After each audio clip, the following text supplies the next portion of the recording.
Sono entusiasta di fare l'antagonista, anche perché, voglio dire, al di là del fascino del male, è necessario che qualcuno dica ciò che succede dall'altra parte. Ai nostri figli raccontiamo che tutto è rose e fiori, e per questo che forse attraverso un personaggio grottesco che ho dovuto interpretare, quello che è il linguaggio della commedia, il far ridere la gente, perché alla fine in memoria cosa rimane? Rimane solo quello che ti fa stare bene.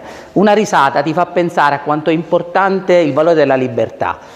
Non ho calzato con difficoltà il ruolo del cattivo, ma non perché lo sia, ma perché nel nostro percorso, nella nostra società civile, nel mio essere medico, ogni giorno mi scontro con realtà aggressive, sempre più ottuse, sempre più incapaci di ascoltare quella che è la necessità, il bisogno, non solo economico, sociale, ma anche culturale. La nostra Sicilia, che è tanto bella, necessita tanto di una spinta culturale, quindi voler essere l'antagonista per dimostrare che spesso è complicato essere liberi e arrivare all'obiettivo, in questo dilemma machiavellico, se il fine giustifica i mezzi, mi trovo bene a diventare quel mezzo angusto e che uno può accettare o non accettare per arrivare al target. Poi ovviamente nella vita, dice mio padre, che è più importante non tanto dove arrivi, ma come ci arrivi, con dignità e libertà, e forse è questo l'insegnamento più bello che nella giornata della memoria, ricordando Falcone e Borsellino, possiamo e dobbiamo fare ai nostri spettatori. Speriamo che arrivi il messaggio.